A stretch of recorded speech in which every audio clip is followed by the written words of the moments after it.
stop. There is an exception. There is one on 32nd Avenue and then 35th Avenue. That's probably the only place where it's really close. But I was, one of the requests is if it would be possible to make it every five blocks. Depending on where the person's getting off, they may have a pretty considerable way to walk to their destination. The other question is, I know it sounds like I'm speaking for myself. I live at the Skyway Lodge, where there's 3 buildings. I don't think that I'm the only, I can't assume, but I doubt that I'm the only person within the 3 buildings that does not drive. With that being said, I was hoping if you can make it possible to make a spark stop on both northbound and southbound sides of 38th Avenue South, just for that building. I mean, just for the convenience, not just for myself, but for others who are disability like myself. But that's all. Thank you very much. Thank you, Ms. Godfrey. Our second speaker is Mr. David Mitchell. If you'd please come to the podium and provide us with your name and address. And you have 3 minutes to speak. Good morning. My name is David Mitchell. I live at 1815 East Drive in Clearwater, Florida. I ride the trolley or PSTA system every day. I'm a bridge tender on the Intercoastal Waterway, and I use this to go to and from work. The time points on the trolley have been changed, and it's causing a lot of concern, not only for me, but for a lot of other people. When you leave Park Street Station, you go to, if you go leave at 12:30, you have the first time point at 12:39. Then the second one is at Bay Park at 12:52. And the third one is at 180th Street, 150th Street, and Johns Pass. All these times, the driver is getting there way early, and we're waiting there 10, 15 minutes, especially in the evening, coming back, 180th Street, they'd leave at 9:45. They are at 4th Avenue at 10 o'clock, or 9:51, and then they're at Bay Park at 10 o'clock, and you have to wait 17 minutes. And the other day, it got sort of unruly because they had a lot of parents with a lot of kids, and they had to use the restrooms. There's no restrooms. They needs to get something to drink, and people were saying, "I'm just going down here to the Sheraton Sankey," and the driver said, "No, I've got to wait till 10:17." These time points are really killing everything. That's one thing, and I ride the 52, the 19, the 18, the 59, the 11, the 4, and I've checked all these. At no other point is the bus waiting for time points. They're all going through everything, and there's no waiting in any of the lines. I'm a veteran of Coast Guard, 22 years. I appreciate the free rides for veterans, but I would propose that you give free ride to all military. You're in the largest military area in the United States. You have Second Ave over to MacDill. You have the largest Coast Guard air station in the United States in Clearwater. You have Section 8 at Miami. You have more military here than any place in the United States. I would propose that you afford that military free rides as you do. And it started as a pilot program, just like we did for veterans. The last thing I want to say is on the trolley, if you have a departure that leaves PSTA, it turns right on Pierce Street and left on Fort Harrison. During high volume areas like spring break, you have to sit there for maybe 10 or 15 minutes on Fort Harrison. If you leave PSTA, Pierce Street, turn right on Pierce Street, go over to Osceola, and turn left on Osceola, right on the causeway, you're there. And it saves a lot of time. I'm about out of time, and thank you for your time. Appreciate it. Thank you so much. Our third speaker is Ms. Paula Nerez. Did I say that correctly? Yes. Okay, thank you. Good morning. Good morning. I live at 1025 3rd Street North. This meeting is very important to me. I just really wanted to say that the PSDA, this big change has profoundly affected my family. I have a son who uses the bus every day. I have three main points that I really want to go over. One is, it's about a stop. It used to be the number 9. I know the number 9 for PSDA has been like a problem child of some sort, and I don't know what has spurred all these changes with PSDA. I get it, like budgeting or whatever, but you would think that the changes would be better because you want to get better. You want to better the system. What I see is changing half-an-hour bus stops to hour bus stops. I don't understand what the change is with no buses from east to west anymore. I live in a downtown, it was an affluent area, but I bought that house a long time ago, so I'm not particularly have a Mercedes in my driveway, and my son still takes the bus. There are no buses in my area going from east to west anymore, like none. Number 9 did, and now it's gone. The major bad thing is that my son has to now cross, if you guys are familiar with St. Pete, downtown St. Pete, 4th Street and 5th Avenue, it is a cluster to cross the street over there. It is really terrible, and that's the only bus going from east to west. And he needs to get to like the Tyrone area, to the YMCA, because that's where he works, in those areas, and no buses. He has to cross 4th Street and 5th Avenue. It's a very, very busy street. But here's the thing what I'm going to tell you guys. My son, years ago when he was a boy, he was hit by a car already, a block from that spot. 1 block from that spot, he was hit by a car. He is extremely independent, does not want me to drive him anywhere. He is now in his 20s, and he relies on this bus. But every day, I'm like in tears because he has to cross the street, and he will not allow, it's very difficult. But I know that this change that I am primarily requesting is the number 5, just come down a little bit further and come back and sweep up down the Palladium, in front of the Palladium. It's not hard, because I talked to the lady in the customer service, and she's like, it would be simple to make that change, make the number 5, just come down a little further and just pick that stop back up on 5th Avenue and 2nd Street. 5th Avenue, 2nd Street, in front of the Palladium. He needs that stop to get to the Y, so he doesn't have to cross 5th Avenue and 4th Street, because if you guys know, it's like a roundabout there, you have to cross onto an island, it's horrible. And it's the only bus that goes that way, which it would be great, I'm not asking for too much, but it would be great if you guys reinstated another bus that goes east-west from my area, but I'm not going to ask for that much. That's the primary thing that really needs to happen, because I cannot be a nervous wreck every day he goes on the bus. And it's dangerous. He has some deficits from when he was hit last time. So that would be horrific. The other thing is that you guys changed the 5 to, instead of the 9 used to run every half hour, now it runs every hour, which I don't know how that is an improvement for the community to run buses every hour instead of every half hour, but I can deal with that. Like I said, my primary thing is that bus stop, but the half hour thing, it would be helpful, I think, for the community to have half-hour buses. Also, the 38, that was an okay change because he also goes out to Madeira Beach, but it's always late, but I'm sure that will hammer out after some time, the lateness with the 38. Okay, thank you so much. Okay, well, thank you. We I appreciate hope you really take that into consideration. I appreciate it. Thank you so much. I do know we have another card, but what I want to make sure that if you have or would like to fill out a green card, please, at this moment, getting to our staff at the front table. Speakers will be recognized in the order in which cards are received. So if there's anyone that still would like to speak, you have the opportunity to do so. So if there are any additional members of the public that wish to speak or make a comment, please get your card so that you can do so at this time. And having no additional, we have Ms. Ruth Bartlett.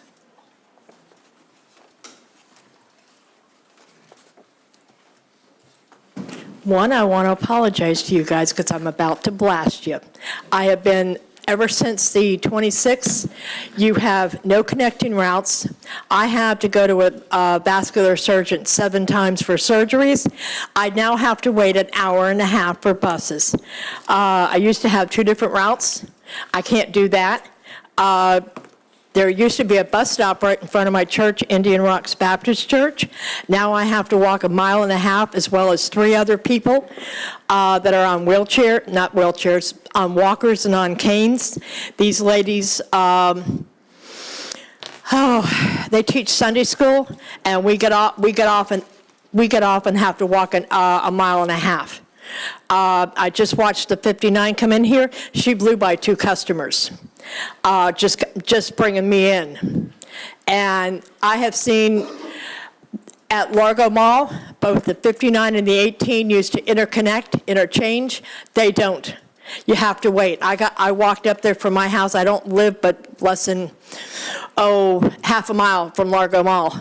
And I used to walk up there, catch the 59, catch the 18, no problem. I waited 40 minutes for the 59. It was absolutely absurd. If I leave my house, I catch the 18 to the 74 down at Seminole City Center, wait 35 minutes for the 74. Once I take the 74 to the 49 down at Pinellas Park, I have to wait another 35 minutes to catch the 49 to go down 49th Street to go to my vascular surgeon. That is ridiculous. I used to wait 20 minutes, maybe a total of 40 minutes one way. It's now an hour one way and an hour back. It's ridiculous. I looked at 6 other appointments that I've got. It's absurd. Almost 45 minutes to an hour and a half just to connect buses. I used to be able to go up to Countryside Mall, go to the 18 to Park Street, pick up one of the buses, and then go to Countryside Mall to see my friends in Palm Harbor. It takes me an hour and 45 minutes to get up there now because I'm waiting on buses. There are no interconnecting buses, no overlapping buses. It is absolutely absurd. And I've been talking to David Bradford. This system, it's ridiculous, absolutely absurd that I'm having to wait an hour and a half to 2 hours for buses. That was not the convenience of the PSTA. I've been riding them for 5 years. Not anymore. I want to see one of you guys leave your house, get on a bus, and try to go to work, and see how long you have to wait. How long you've got to wait to take your kids to school, how long you have to wait to go to a doctor's appointment or get to work, and then tell everybody else. Have a nice day. I'm sorry. I'm absolutely livid. It took me 45 minutes to get up here today. One bus. Thank you, Mrs. Bartlett. We do have one more speaker. Mr. William Gooney. Please come to the podium, provide your name and address, and you have 3 minutes to speak. Fast. Morning, William Montgomery, Betty Lane, Clearwater. I'm really here for the people that ride the 78 in the morning from Countryside to Park Street. It doesn't exactly affect me adversely because I can just delay anything I have to do at the VA or something like that. I can make it later. But for probably 30 or 40 years, the 78 would come by about 6:30 after it turns off Sunset onto Betty Lane, and in there, so 6-something. And now it doesn't get there until about 10 after 7 or later. And there was always like 20 or 30 people on that bus coming from Countryside to downtown. And from what I've seen and observed, they're pretty much all going to work. I have to get up at that hour occasionally to go to the VA, but it just seems a little odd that all of a sudden now it's 40 minutes later.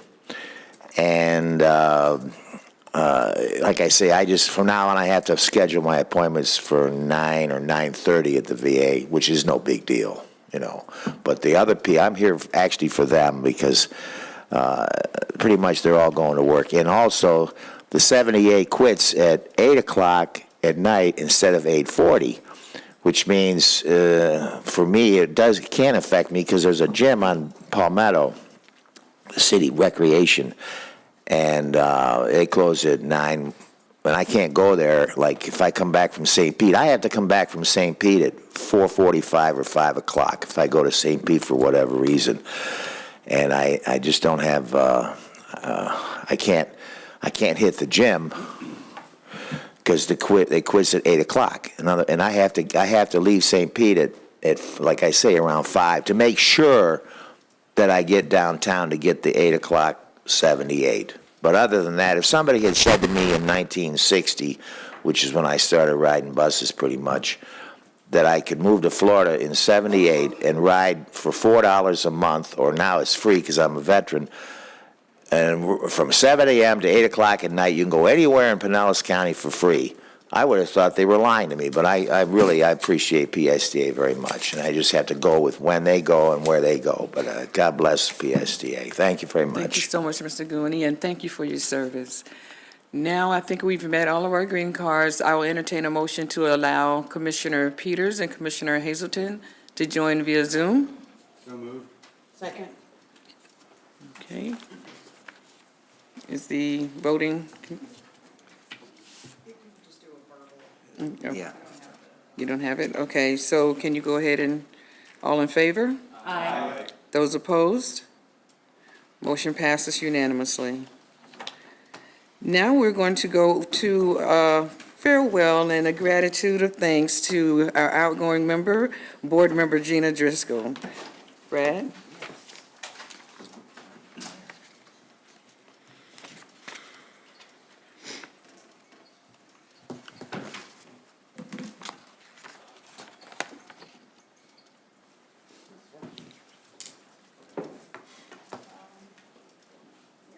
Oh, wait, no, it's this one. What's that? There. Oh, that's funny. Good morning. Good morning. Thank you, Chair. As I've mentioned previously, I know how valuable the PSTA board members are, not just for what they do in this room on the dais in supporting PSTA, but for the things they do outside of this room in the community. And as you can see by the photo, Commissioner Driscoll has a bit of excitement sometimes for buses. This is a picture of when we won the System of the Year, and she was pretty excited that day. I am so grateful for her leadership, of course, as chair of PSTA for 2 years and on the executive committee for 3 years prior to being chair, and as a longtime chair of our PSTA legislative committee. But I am really most thankful that she has always been connecting me and with other community and transportation leaders in St. Petersburg or in Tallahassee or even in Washington, D.C. She hosted numerous transportation summits where she would invite me to join Evan Morey, the Director of Transportation for St. Petersburg, Whit Blanton for Pinellas, or Chris Steinbacher, or Jason Mathis, or other business leaders. And whenever the PSTA marketing team and I were cooking up our next ribbon cutting, we would always place Commissioner Gina Driscoll as the very last speaker because of her energy. And we knew that she could be the best closer for whatever to make our event really exciting. So with that, would you please come forward and we'll take a picture. I really thank you, Gina, for your service. You get a PSTA board member lifetime pass. Incidentally, for any one of you who are considering leaving and you get a lifetime pass, now I get a report of tracking former retired board members and how often they ride. So you get your lovely recognition.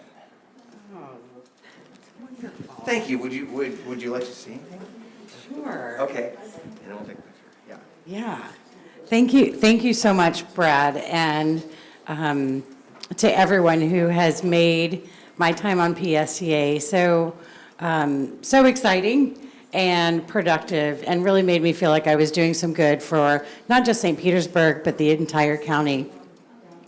I've served on the board of PSTA since 2019. And we've seen a lot and done a lot together through that time, whether it's our buses or trolleys, the Sunrunner, or now the ferry. We can look back, and I know I can look back and say that I'm just grateful to have been part of so many so many successes for PSTA, not to mention the award that I was proud to join you to receive. This wouldn't have been such an incredible experience for me if it wasn't for the team at PSTA. Everyone here is such a rock star. It's really been an honor to be able to work with you, really learn more about what your work is about, contributing to better transportation for Pinellas County. I am not going to cry. But I will say that I'm going to miss having that regular interaction with all of you. And you know, as they say, the team is only as good as the leadership that guides it. And so all of you are so wonderful in your own right. But I think a lot of that comes from the team that's been assembled by Brad. Because of his leadership, PSTA has been and always will be the most outstanding transit agency in the United States, and will continue to do so in the days ahead. I have loved working with you, and I hope that we'll continue to stay in touch, because I may not be on the board after today, but I'll still be in the background cheering you on and looking for ways to support. To my fellow board members, past and present, it's been a privilege to be able to work with you and to be able to really bring together our different perspectives to come to the right decisions for PSTA and for the residents that we serve. So I thank you for making this an enjoyable and very interesting time for me, and I wish you all the best as you move forward in guiding our county. Thank you.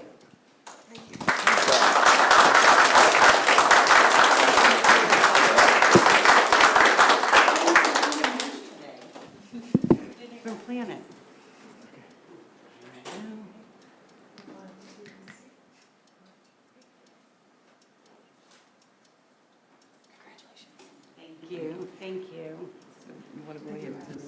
Yes. Oh, yeah. Take your stuff, because we got more stuff to pass out. Okay, now, maybe I need to say the opposite is the case for a general counsel that has served up PSTA for 37 years. Maybe the work that a general counsel does on this dais is maybe more important. Because Alan Zimmett, what Alan Zimmett has done inside this room by advising me, and we did do a calculation, Rachel and I, hundreds of PSA board members over the years, and even for a time, T-BARDA members, board members, has been so incredibly important to this organization's success. However, as you can see by this picture, Alan also likes to do things outside of this room, especially to play golf. Here is a picture of Alan recently with James Bradford, our Chief Operating Officer, our former Transportation Director, Jeff Thompson, and his daughter, Marissa. Unfortunately, I couldn't find a picture of Alan golfing with our highly motivated Procurement Director, Mr. Golfer Al Burns, who he golfs with a lot. But to make up with it, I'd like to invite Al to come up here and say a few words. Thank you, Brad. Good morning, Board. Alan, it has been truly an honor to work with you since I got here. I know the relationship between General Counsel and Procurement is critical, and you've guided me and mentored me and made me a better procurement professional. And I just want to say thank you and Godspeed to you and your family as you retire. So thank you very much. Awesome, thank you. Alan has been behind nearly every contract or action item for everything PSTA has accomplished during his career. He is a brilliant lawyer that I have been so honored to work with. Oh, isn't it? And the lights go down. All right, roll the video. I promise I didn't do that. Did somebody touch the light? He is a brilliant lawyer 14 years ago, when I was offered the PSDA CEO job, Alan was the very first person I talked to in Pinellas County. And he was so helpful for me in those early days. He has been helpful in guiding PSDA's board when this room was full of angry Jolly Trolley advocates, or when an upset losing contractor is here to protest an award, or a couple times, even in Pinellas County courtrooms, where he has done nothing but win for PSDA. He has served on the National Academies of Sciences, Transportation Research Board's Public Transit Legal Digest Board for a number of years. And we are still here in this 20-year-old facility, thanks to Alan winning an enormous lawsuit sum against the defective construction of this facility originally, so much of the concrete pavement could be reconstructed. We're also here because Alan has authored legal opinions on us being merged away with Hart over the years, being eliminated by state legislation, and other very critical moments that we really all owe a debt of gratitude for Alan. So thank you very much, Alan, for your service. I know we can go on. We have a recognition for you. You get a lifetime pass as well. And we have a lovely golf gift basket for you. So if you would come forward so we can take your picture. Can I use the-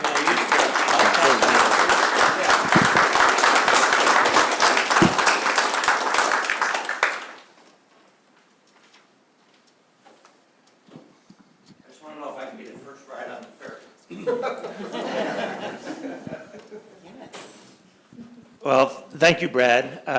First of all, thank all the hundreds of board members that I have served and tried to provide the best legal advice that I could.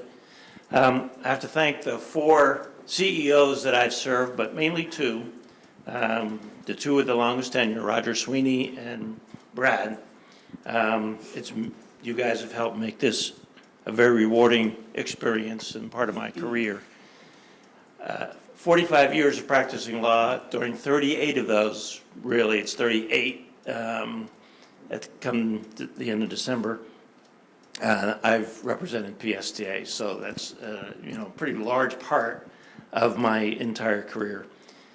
Brad and Roger, very different leaders, very different people, but they shared one common thing, and that was they both tried to do what was best for the agency. And that's what really made the experience rewarding. So I want to thank you, Brad. There's a number of department heads and other people here. I want to thank you all and all the department heads through the years. Again, there's some very good people here. Mr. Burns, thanks for those comments. You speak a lot better than you play golf, but and the reason there's no pictures of me with Al on the golf course is because the clothes he wears would blind out the camera. Just a couple other things I'll say. I was thinking back today as I was driving over here over the past 38 years of the things that have been accomplished by PSJ that I hope I've been a part of. One is this facility. Acquiring this property and building this facility was a major undertaking for PSTA. As you might imagine, back in 2004, when we were looking for this property, real estate was very difficult to find, let alone a piece of property this size. And it took us quite a while to find this piece of property and to build this facility, and thereby merge the Clearwater and St. Petersburg facilities into one, which was a major change for PSTA. The litigation over the concrete still stands as my largest settlement ever.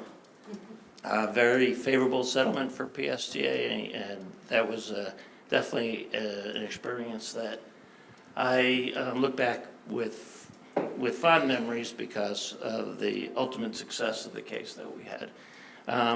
And the other project that I'll mention is the Clearwater Transit Facility. When I started here in 1988, I was told one of our projects was to replace the Clearwater Transit Facility. 38 years. I told Brad many times, and he's proven me wrong now, that he would never replace that facility. I had figured that was never gonna happen. We had so many starts and stops. We had architectural plans for different facilities on different properties. That got shelved. But Brad brought that one home, and you guys will have the new facility. I won't be here when you're using it, but congrats to Brad and his staff for bringing that one home. With that, the only other thing I want to say is one of the things I'm happy about is I've able to bring Jen Cowan into the fold, and she's been working with me on PSTA, and I feel that you're going to be in very good hands, excellent hands. Jen, and I've told her this, Jen is the best local government lawyer that I've worked with in the past 41 years since I've been in Pinellas County. So I really feel good that you're going to be in very good hands. And I'm not leaving you, Brad, high and dry. And with that, thanks to everybody. Appreciate the work that you have done and us working together as a team. And thank you. Thank you, Alan.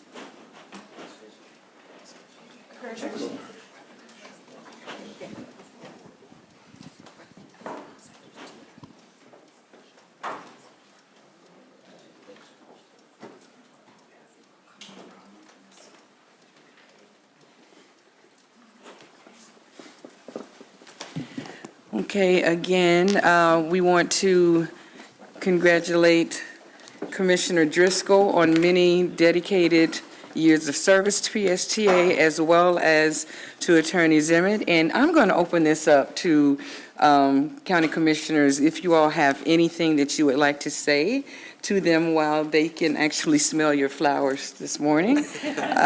So is there anyone else? And we're working with the speaker system, so I have to see your any flashes. Anyone wants to say anything?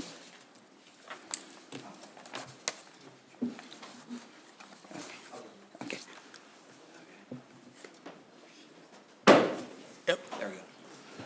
Again, congratulations, Commissioner Driscoll, or Councilman Driscoll too, and Attorney Zimmett. I have the honor of working with Alan at the City of Largo as well, so I get to go do this again next week when we have another goodbye for him.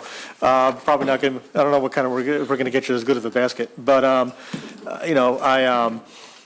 congratulations and thank you for your time on PSTA. I've worked with you only for a short period of time, but it's been an honor, and you've helped in a lot of ways in that short period of time, so thank you. Thank you.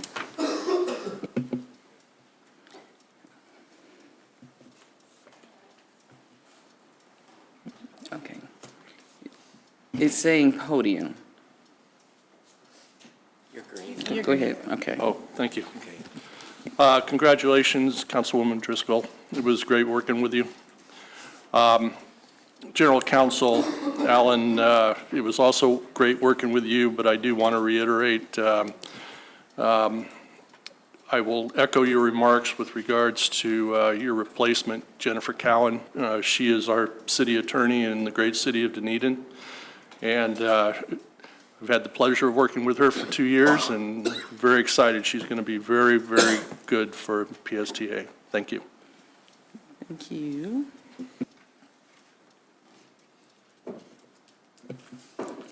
Okay, I see no further flashes, but, You know what? okay, wait.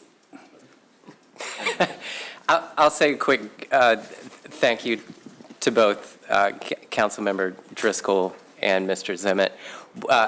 I've got more experience with Councilmember Driscoll, and I'll say she's the reason why I'm sitting here today. She encouraged me to apply for this. I think I had done some advocacy around walking, biking, and transit in St. Petersburg, so she thought I might have the credentials. I certainly didn't think I had the credentials. Something like 12 people applied for this job that didn't pay anything. And I was surprised, but ultimately I was selected. So just want to say thanks for believing in me, and thanks for everything you've done for this agency. Yeah.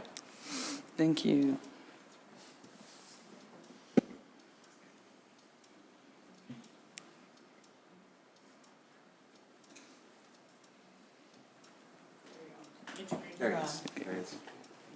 There you go.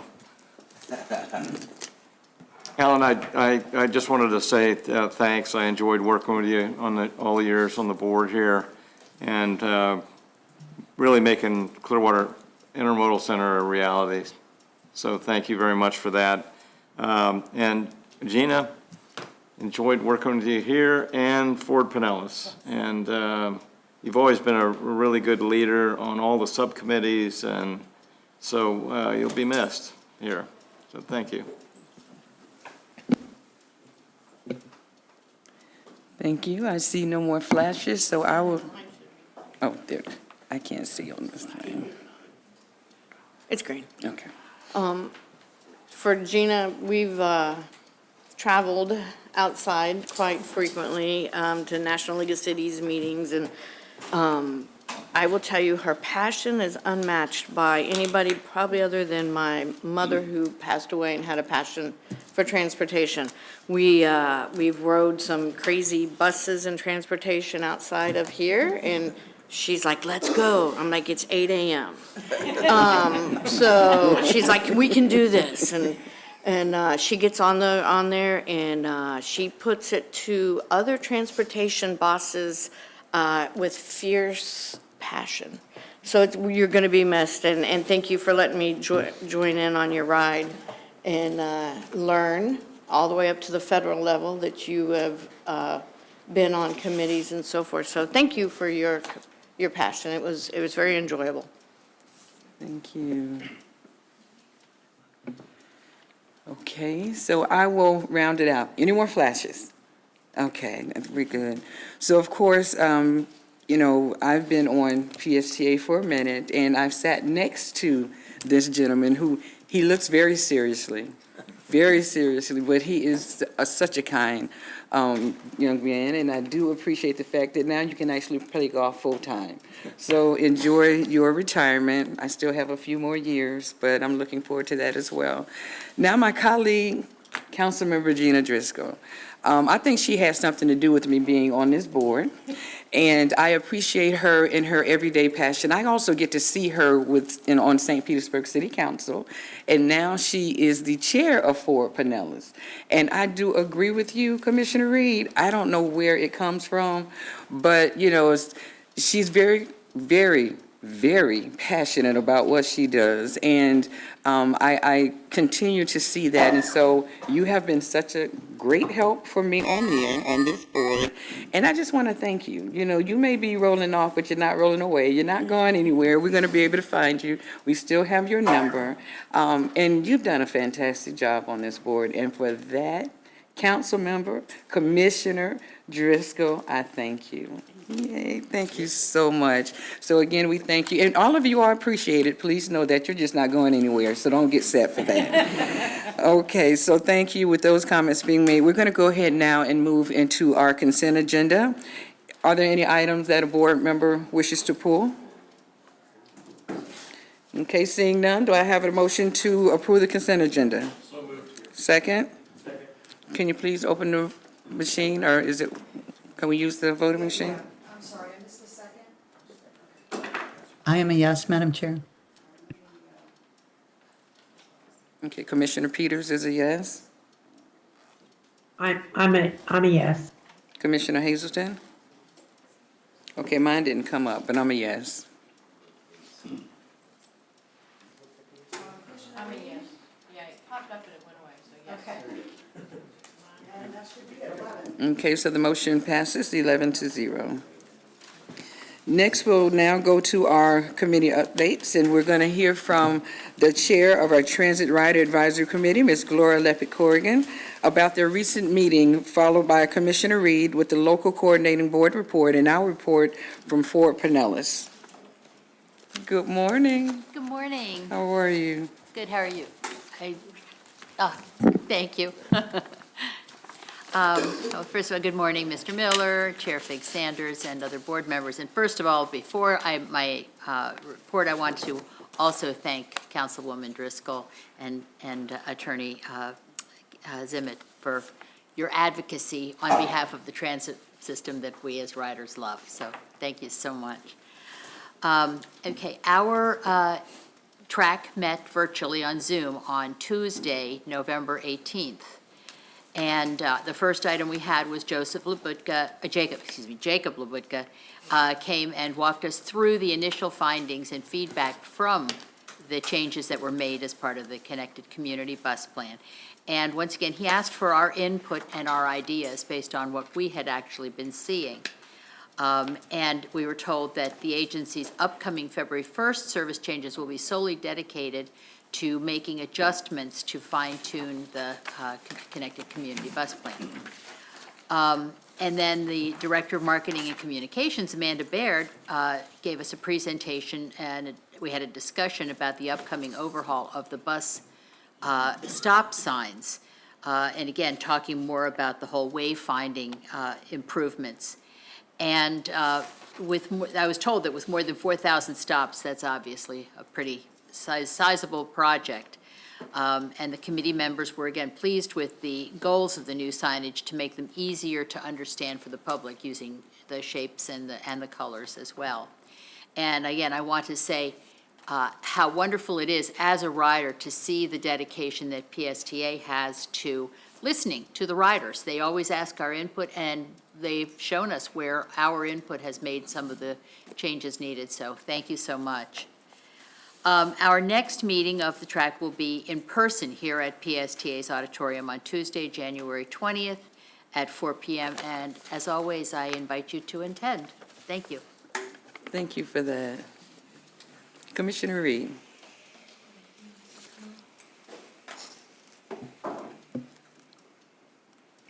I'm pushing. There it is. There we go. All right, thank you. The local coordinating board, LCB, met on November the 18th in downtown Clearwater. The members reviewed and approved changes to the bylaws and planned meeting dates and deadlines for 2026. Staff from the Area Agency on Aging gave a presentation about their services and transportation resources they informed the public about on their website and hotline. A presentation was given by LCB member Christopher Williams about dealing with change and crisis in our community. Bianca Harris then informed the group about the availability of seizure recognition and first aid training, both live and virtually, through the Epilepsy Services Foundation. PSTA's Chris Macklin then gave the CTC update, including PSTA's Connected Community Bus Network. The next LCB meeting will take place on February 17th at 9:15. Thank you. Thank you. So now I'll provide the Forward Pinellas Board meeting summary. The Forward Pinellas Board held its public meeting in person on November 12, 2025 at 1 p.m. in the Palm Room at the Pinellas County Communications Building. The Forward Pinellas Board took official board actions on the following PSTA or transit-related items. The board approved the fall update to the Transportation Improvement Program, which includes PSTA and Federal Transit Administration Section 5310 grant program allocations and the Pinellas County Capital Improvement Plan and budget. To address projects not included in the draft tentative work program, the board approved a letter of comments to FDOT and drafted by Forward Pinellas staff. The letter included language expressing support for funding for the premium transit project on alternate US 19. Finally, the board approved the legislative priority list for the next legislative session in January 2026. The director's report. WIT's director's report provided an update on topics related to roadways with excess capacity in Pinellas County, e-bike study for FDOT District 7, Citizen Advisory Committee recommendations to PSTA 2 and at a minimum to add benches but preferably shelters at all PSTA bus stops, and to encourage the Forward Pinellas Board in the development and advocacy of a diverse array of transportation objects around the county to support all users. Lastly, an MPA Mergers Principal Workshop was held on November 14th to allow MPA Board and other local officials in the Tampa Bay region to further explore the possible merger of the 3 Tampa Bay MPOs relevant to PSTA, and a consensus so far shows that member transit agencies such as PSTA, HART, and Go Pasco would each be represented at the table by their own non-voting representatives. And that is the four panelists' report. And thank you for all of those committee reports we've had today. So now, we're moving on to our action items. And the first item, item 6A, is the Tampa Bay Ferry contract.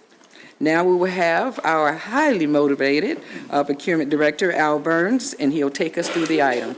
Mr. Burns? Good morning, Madam Chair. Good morning, board members. Al Burns, your highly motivated procurement director, and I'm here to present a recommendation for the Tampa Bay Ferry contract.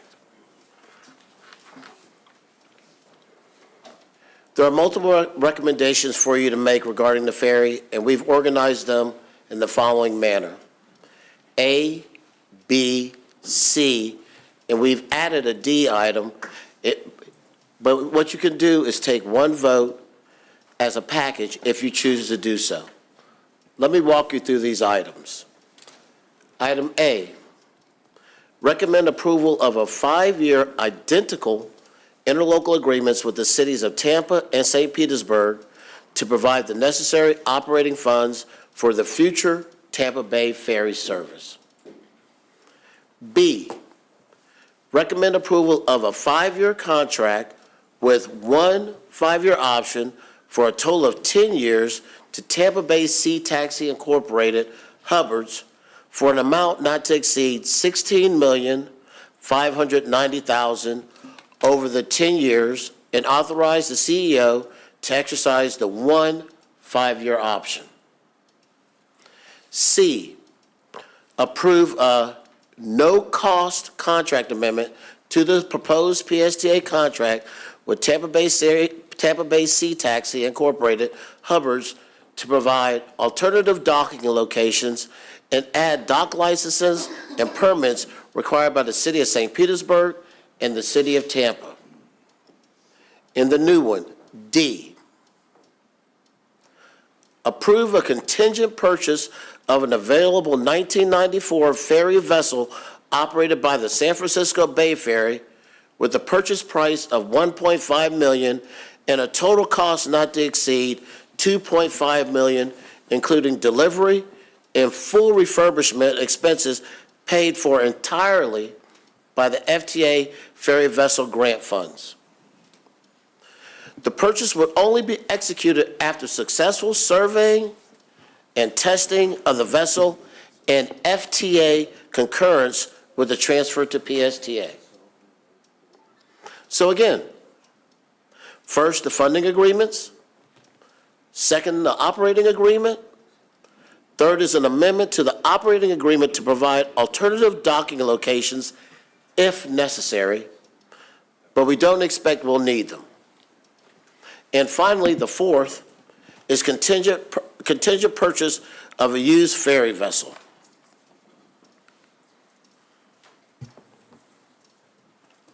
Madam Chair, board members, today's PSTA board vote is historic and only possible thanks to many of PSTA's partners across the region.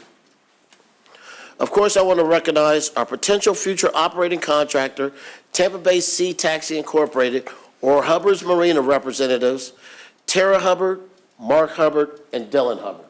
Thank you for coming this morning. I'll be discussing their proposal in greater detail in subsequent slides. I also want to recognize our regional partners. First, the HART board that voted back in June to transfer the federal vessel grant to PSTA. Thank you, HART. The Federal Transit Administration confirmed that transfer in July. Thank you, FTA. I also want to thank the staff, the city staff from St. Petersburg and Tampa that served on our RFP evaluation team back in August and September that unanimously recommended Tampa Bay Sea Taxi Hubbard's over 3 competing, well-developed proposals. Thank you, Evan Morey, City of St. Petersburg, Adam Purcell, City of Tampa, and the PSTA Evaluation Committee members. James Bradford, Darden Rice, Devin Deal, Dana McDonald, and the most important one to me, I'm kind of biased, is the contracting officer, Ms. Edith Randall. But board, after last month's Finance Committee meeting, Mark Hubbard contacted me to let me know after some proactive searching, he had discovered a promising used ferry vessel being offered for sale. We'll discuss that in further detail in a few more slides. But also, PSTA wants to thank the mayors and city councils from the cities of St. Petersburg and Tampa, who each voted on November 6th to approve the 5-year funding agreements needed to support all of the operating expenses planned for the ferry services. Those agreements already signed by Mayor Castor and Mayor Welch are in your packet, and your recommendation for that approval is part A. I apologize. Is part A on the action list. We want to thank Mayor Castor, and we want to thank Mayor Welch.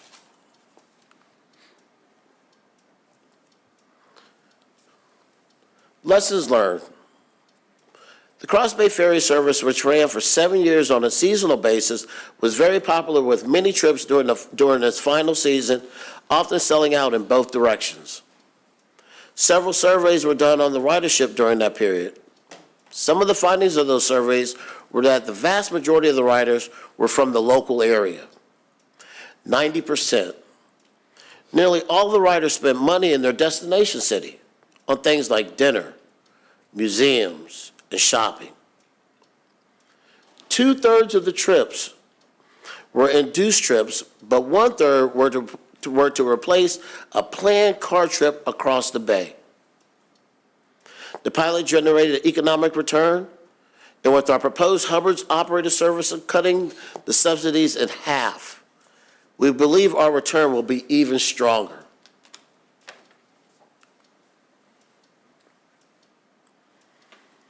We are very proud to recommend a 5-year contract with an additional 5-year option for a total of 10 years to Tampa Bay Sea Taxi Incorporated, Hubbard's Marina.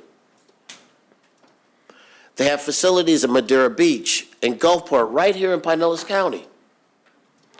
Let me introduce them to you again, Mark, Tara, and Dylan. As you probably know, they have nearly 100 years of significant maritime experience in the Tampa Bay waters and have contract partners, including vessel manufacturers, that will ensure that we make the best, most cost-effective decision on vessel acquisition. Included in your packet is confirmation from their insurance broker that they will have all significantly increased insurance we require in place for this agreement. And board, I can tell you, we have received their certificate of insurance, and our director of risk has confirmed that it is compliant. The contract with Hubbard's is item B in the recommended actions you take this morning.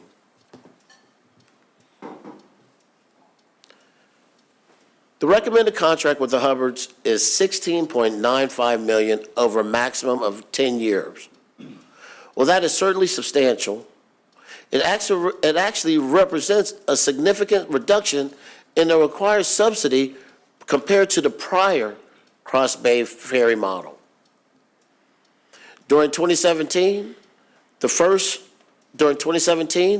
year of the Cross Bay Ferry, where the vendor brought a vessel from Boston, Massachusetts, for just 7 months of the year, the service required 4 municipalities, that's the city of St. Petersburg, the city of Tampa, Pinellas County, and Hillsborough County, to each provide $350,000 in subsidy for a total of $1.4 million in annual subsidy.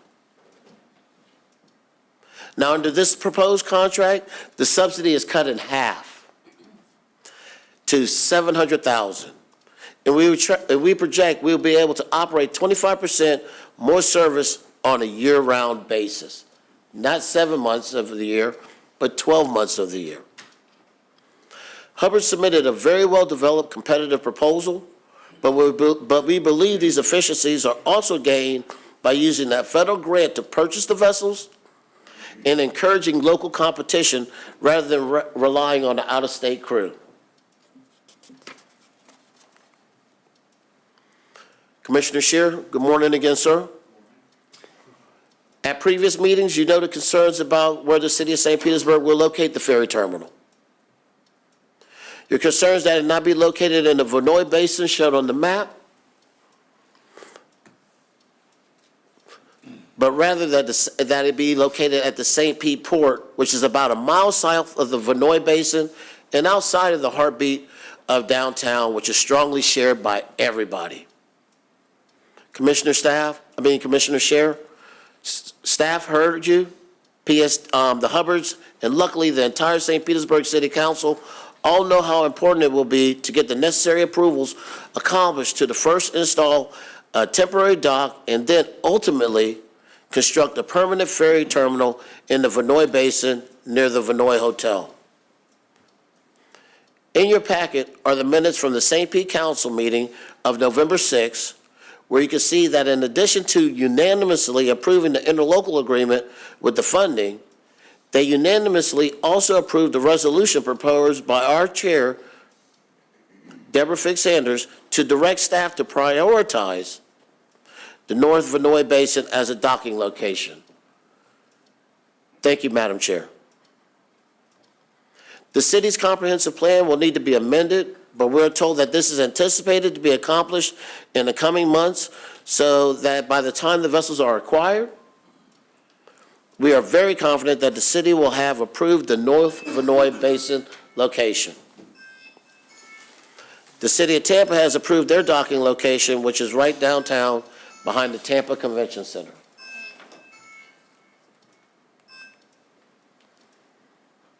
Finally, while the first three items come to you unanimously recommended from the PSTA Finance Committee,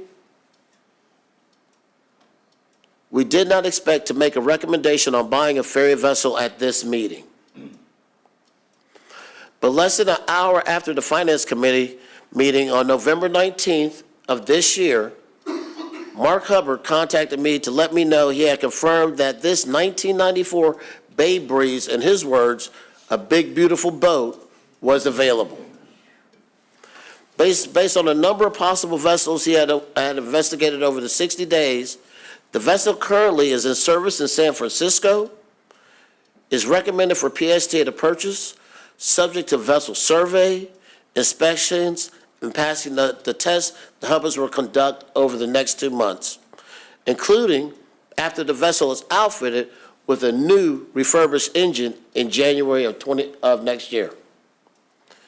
In addition to completing all the necessary tests on the vessel and negotiating with its current owners, Hubbards will also arrange for the interior refurbishment of the seating and other areas, repainting, and of course the delivery, which is significant.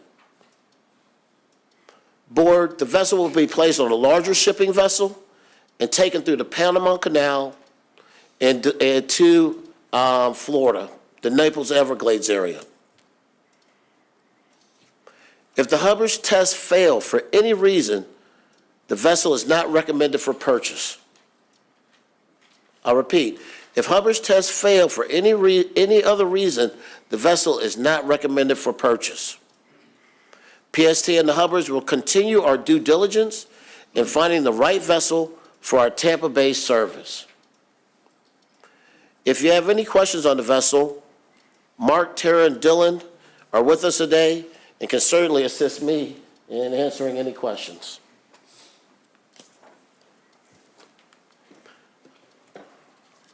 Today's vote is an important first step in the process of building a sustainable, long-lasting ferry service that will be a fixture of transportation in the Tampa Bay region. We are thrilled to get to this point, but there's still a lot of work to be done. The contract with the Hubbards is broken up into 2 phases. Phase 1 is for vessel acquisition, as you can see. They have already made fantastic progress in finding us one of hopefully 2 vessels. Following the PSTA Board's consideration this morning, the Hubbards will complete all the testing acquisition procedures for the San Francisco Ferry, as well as continue to search the market for a second vessel for service. Meanwhile, we'll be working at the same time with the City of St. Petersburg on securing the North Vanoy Basin for docking locations, as well as the City of Tampa's terminal. It will take time to accomplish all of these things. But we're going to do what PSTA always does. We're going to roll up our sleeves and work efficiently and expediently as possible on all those items to bring reliable and sustainable ferry service back to the citizens who deserve it. So again, we're recommending you approve 4 items. You're welcome to take up on a combined single vote. A, recommend approval of a 5-year identical interlocal agreements with the cities of Tampa and St. Petersburg to provide the necessary operating funds for the future Tampa Bay ferry service. B, recommend approval of a 5-year contract with 1 5-year option for a total of 10 years to Tampa Bay Sea Taxi Incorporated Hubbards for an amount not to exceed $16,590,000 over 10 years, and authorize the CEO to exercise the 1 5-year option. C, approve a no-cost contract amendment to this proposed PSTA's contract with Tampa Bay Sea Taxi, Inc., to provide alternative docking locations and add dock licenses and permits required by the City of St. Petersburg and the City of Tampa. D, approve a contingent purchase of an available 1994 ferry vessel operated by the San Francisco Bay Ferry with a purchase price of $1.5 million and a total cost not to exceed $2.5 million, including delivery and all refurbishment expenses paid for by the FTA Ferry Vessel Grant Funds. The purchase will only be executed after successful surveying and testing of the vessel and FTA concurrence with the transfer to PSTA. We are thrilled to finally present these options to you, and I'm sure the Hubbards will be happy to answer, and I would be happy to answer any questions you may have. Thank you, Madam Chair, Board. Thank you so much. Are there any members of the public that wishes to speak? Are there any questions from board members?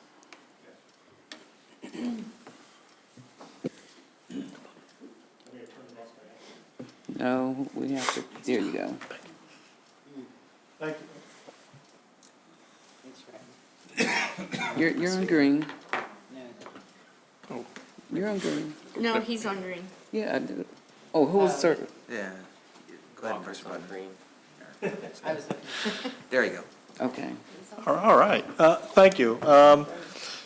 Regarding the purchase of the boat, I know the goal was for 2 with the, and this is an obvious question you probably saw coming, with the cost and refurbishment of this one, does it put us at a little bit of a disadvantage on potentially finding a second one? Considering the price points that we're looking at, and it's a great boat, thank you. Yeah, it was a great find. The challenges we've been finding are, I mean, ideally, we wanted 2 brand-new boats. And I quickly started getting contracts for builds, and the prices were coming in at over $6 million per boat. So 1 brand-new boat was going to be a challenge with this particular grant. I quickly was watching, looking for used boats as well, and there really wasn't much available. Beating the bushes, talking to boat builders, we found a couple options that could be refit to meet our needs to go across the bay, and we have those sitting aside. While I was working all that, this other opportunity fell in our lap, and it was almost serendipitous. This boat is amazing. The replacement of this boat is about $12 million. It's been really well maintained by the City of San Francisco and their third-party operation vendor. It's a great opportunity for Pinellas County to pick it up. You can acquire this and we can bring it, it's already fully operational. It's a very sharp, clean boat. Already had a representative run on it last weekend, got a lot of beautiful pictures. They call it the workhorse, old reliable. Out of 17 boats that operate in San Francisco Bay, this is one of their favorites. It is being phased out because of the air quality requirements in California. So that gives you all the opportunity to pick it up. And so it's a good opportunity. We can purchase this boat. You still have about $2 million left over that we have some other boats identified. We're going to have a meeting tomorrow to talk about those and an option of a second boat. So you still have some availability there, or even using that money as a down payment for a new boat and then have to come up with more money to finish the job. But a new boat's going to take 18 to 24 months to build. So we got some flexibility there. So that's, Al's got a committee together that we're going to discuss tomorrow about those options. Thank you. Do you think with the money left over, even if to find a used one that might be of similar size? Actually, it's a little larger, but it's just a different model. It's a monohull oil field boat that's remanufactured with a new cabin, all new seating, Coast Guard requirements to meet our needs. But an older, bigger boat requires more resources to run. Ideally, if we could find a smaller, faster boat would be best, but there's just not anything available. And that's what we're going to discuss tomorrow. Okay, thank you. Thank you. I think Commissioner Walker, you were. Yes, ma'am. Thank you. Yeah, first of all, this is a very exciting opportunity for the region here. I personally, I sit on the Finance Committee, so I had the privilege of getting a lot of this on the front end. But I will say that, this deal is particularly very well structured.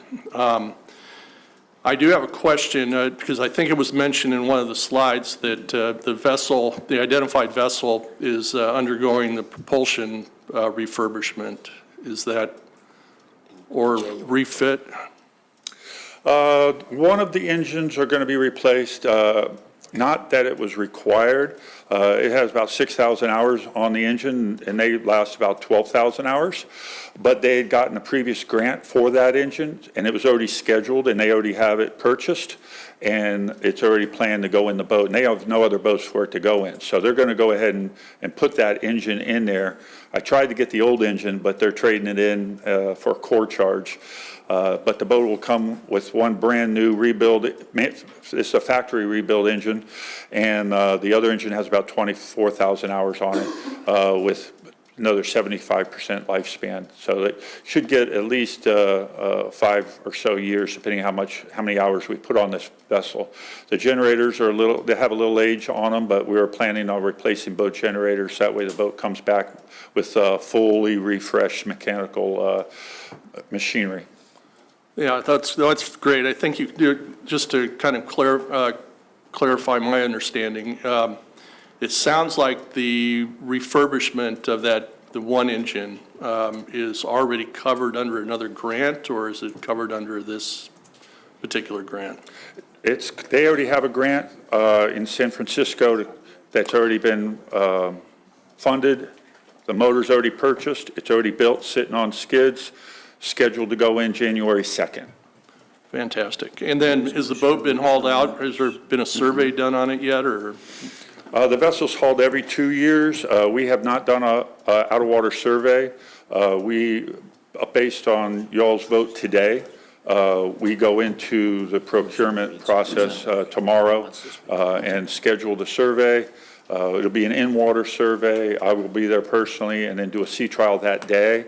The boat will come out of the water to go on the ship, and it will be contingent on the out-of-water survey being, or out-of-water inspection being compliant. We have reassurance from the San Francisco operations that the boat is all compliant. It's met all its Coast Guard requirements. They've been well-maintained, so we don't foresee any challenges with that. Oh, that's fantastic. And then this sounds like the survey is going to be done in San Francisco?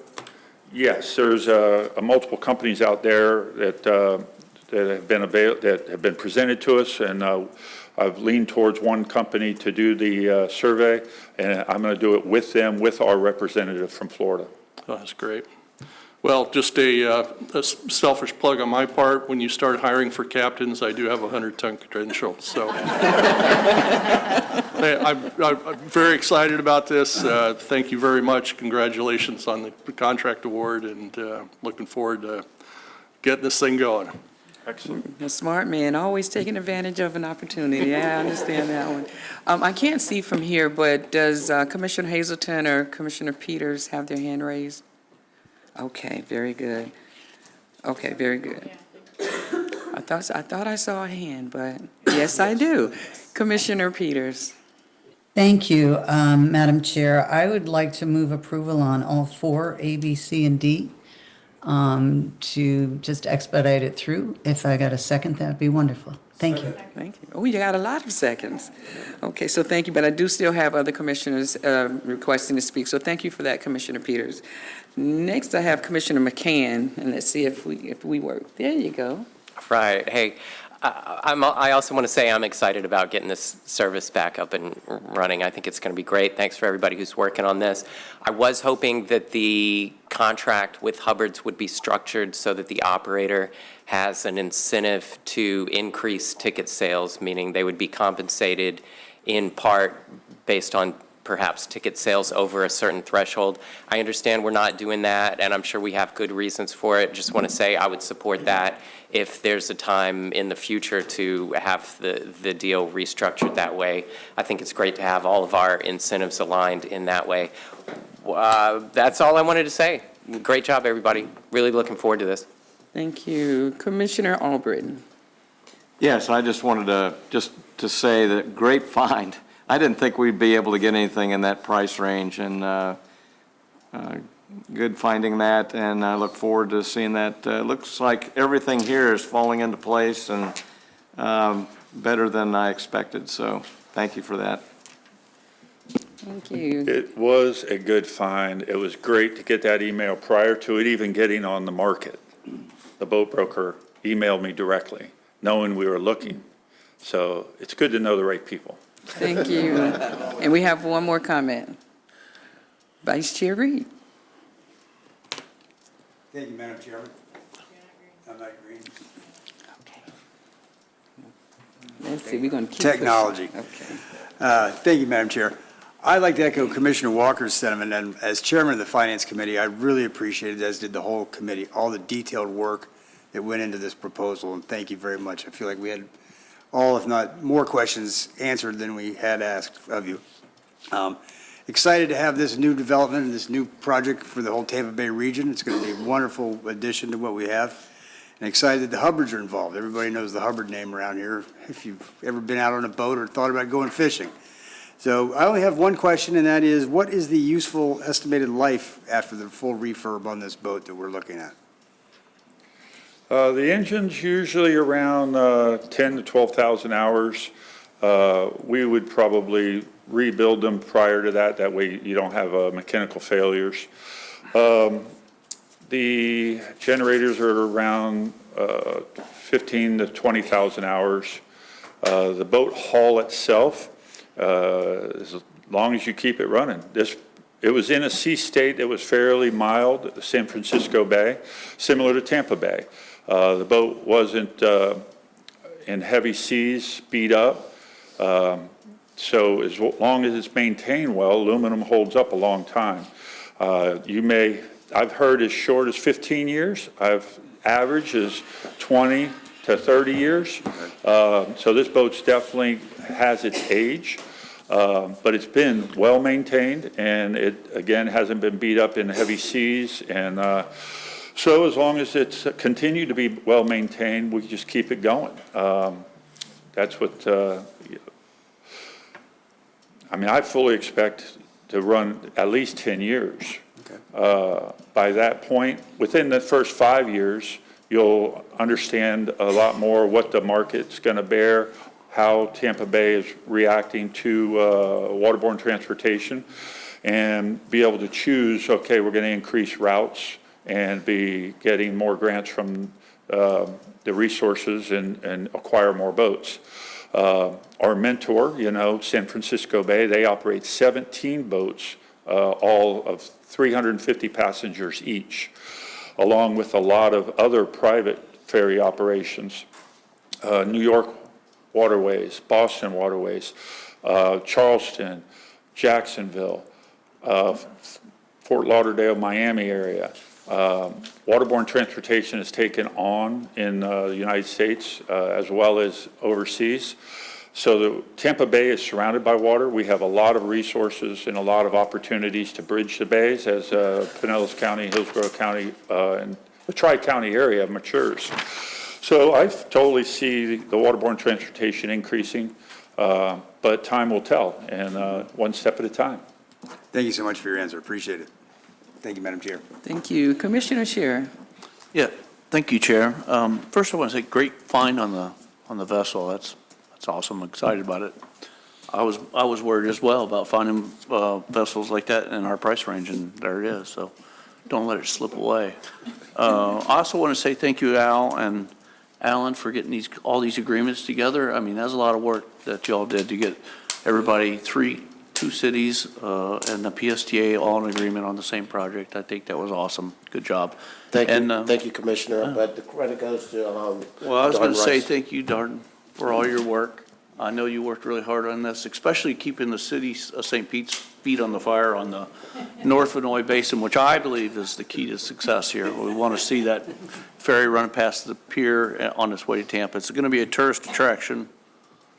The only subsidy is being paid for by the feds for the purchase of the boat. It won't take money of our operational funds, and the Pinellas County's not going to be subsidizing this as well. So I just think it's a great program, and everybody did a lot of hard work, so I'm excited about it. Thank you, Anyway, that's what I had to say.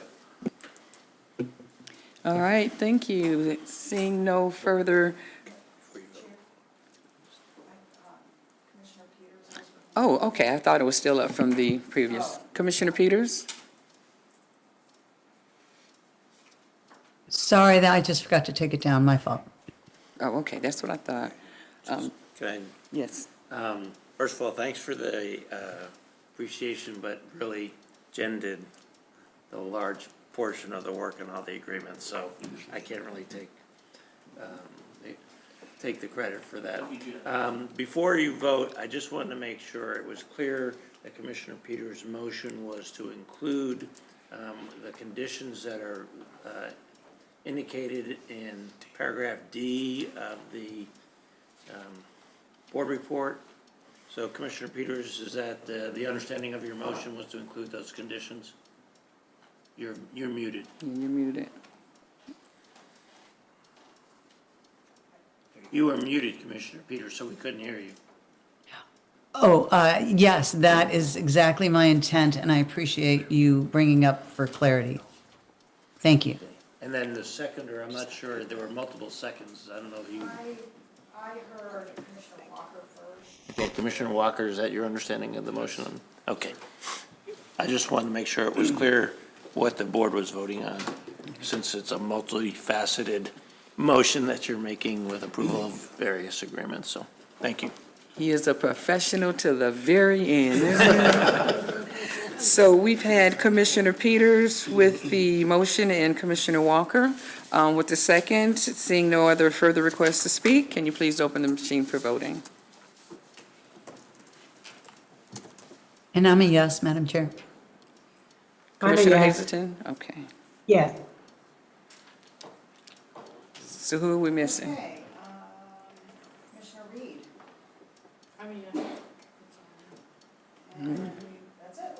Okay, with that, it is voted unanimously by 11-0. Thank you, everyone. Thank you, Madam Chair. Board. Thank you to the Hubbards for even applying and wanting to be a part of this historic moment, and we do appreciate all that you've done to help us get here, as well as all the cities, all the commissioners, everyone that took a role into this, and we're looking forward to great things from you. You appreciate it. Thank you. Fantastic. This, I must say, this started with Barbara Sheen Todd, County Commissioner back in 1999, I believe it was, and Calvin Harris. They started a waterborne transportation committee and invited me to be on it. Okay. And that's when all of this started, besides the history of the family doing some ferries here and there. But that's when I really got involved in the county side of it and started developing these strategic plans. And here we are. Thank you. We appreciate you. 30 years later. 30. Thank you, Commissioners, for that. So now we're going to move on to our next action item, and that is to approve the board officers and our committee appointments. Brad, would you like to outline the recommendations for us, please? Yes, good morning. Thank you. The PSA nominating committee met on Monday, December 1st, and recommend the following slate of officers for 2026. The nominating committee recommended that the current chair, vice chair, and secretary treasurer continue on for a second year, which is standard for officers to serve 2 years. So our chair, the recommendation is for chairperson Deborah Fix Sanders to have to serve as chair. Our vice chair Tom Reed to continue serving as vice chair, and our secretary treasurer Patty Reed to continue serving another year as secretary treasurer. For the executive committee, the two remaining positions on that, the nominating committee recommends Brian Scott, Commissioner Brian Scott, to fill that, and then and Commissioner Chris Scher to be on the executive committee, filling a one-year post for the past chair position. For the legislative committee, Commissioner Patty Reed, thank you for being willing to serve on that, is recommended for the legislative committee opening. And then for Forward Pinellas, I spoke to Mayor Gannon, who is PSTA's appointment to Forward Pinellas, and she understands that she has difficulty making the Forward Pinellas meetings often, and so the nominating committee recommended that Commissioner Tom Reed serve as PSTA's representative to Fort Pinellas in 2026. So with that, Madam Chair, if anyone else wants to make any nominations, or you can vote on the nominating committee's slate of. I make a motion to accept the committee's recommendations. Second. Thank you. Does anyone from the public wishes to speak on this item? And since we already have a motion and second, there are no other nominations from the floor. So with that being said, can you please open the machine for voting? I'm a yes, Madam Chair. I'm a yes. Yeah, I heard the yes. Is that Commissioner Peters or Hazelton? Yeah, we got it. 11. Both. Okay, we got it. Well, welcome again, and thank you for services well rendered. That motion passes by 11-1. So now we're going to move, 11-0, I'm sorry. So now we're going to move into our reports and correspondence and our future meeting dates. Okay. Okay, thank you, everyone. And before I go through the items in the packet, I do just want to thank the riders who came to the meeting and made public comment earlier. I know thank you for your comments on the different routes and issues. I know now is the time. Now that we've implemented the new services, we're going to be making tweaks and adjustments moving forward. So I know we'll look at the Spark stops down on 38th. We're going to look at the trolley running too early, and I know we've already been starting to work on that. The Route 59 and the Route 5, maybe making adjustments to those services as well. In your packet is the ridership and statistical reports for September, which was where we finished fiscal year 2025 with a slight overall ridership increase over 2024. And fiscally, we finished the year within our adopted budget. which is always good. Tomorrow, early morning, I am going to be heading to Washington, D.C. To be, along with our lobbyist, Harry Glenn, to meet with FTA officials about our ferry boat purchase, as well as to advocate for our continued use of Uber and Lyft. I'm also very honored to speak to the Leadership After Class of 2026, which is meeting, and I'm very proud to say that PSTA's Assistant Mobility Director, Chris Macklin, was named to be a member of that class. Next week, on Thursday, December 11th, following, which I'm sure you're all going to join me, at PSTA's annual 4 a.m. holiday breakfast for the bus drivers and mechanics. Later that morning at a more pedestrian 10 a.m., Marketing Director Amanda Baird and the marketing team are going to have coffee for me and be upstairs in the auditorium for a fantastic celebratory launch of PSTA's new and improved website, psta.net. We're going to have an applause just like we did for the ferry for that. See, I knew I was going to get some hype on this. This new website is going to be much more mobile device friendly, with trip planning directly through the transit app built right into it. Board members and all of our staff and the agenda pages are all substantially improved, so please check that out. Amanda and her team are going to be doing some kind of live streaming event at 10 a.m. next Thursday.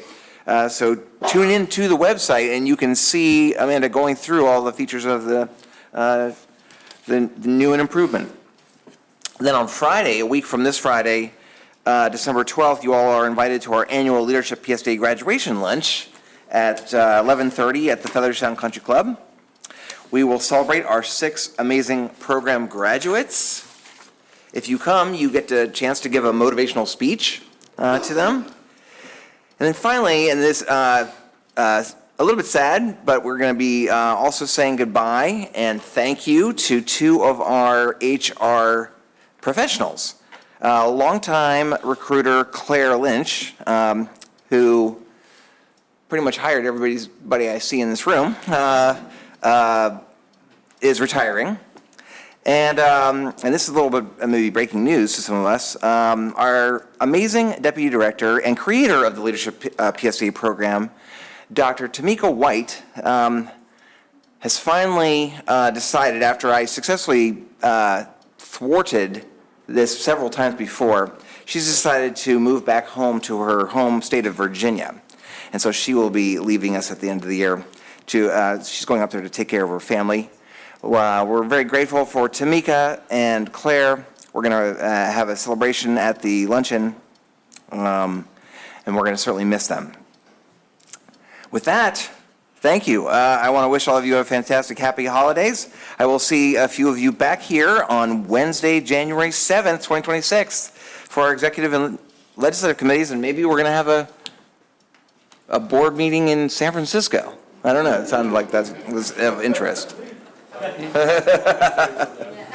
With Mark. I'm willing, okay.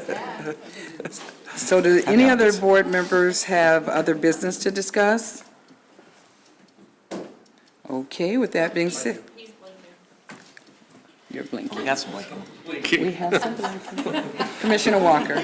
Yeah, I've never characterized it that way before, but I want to thank Nicole and Devin for coming and presenting to the Dunedin City Commission yesterday. The presentation itself was incredibly timely.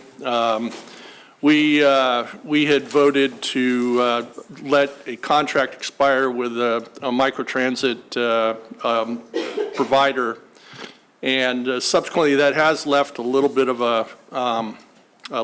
a gap. And so subsequently, I know we'll be getting more information on increasing the frequency of the Jolly Trolley Coastal, and that's very exciting to us.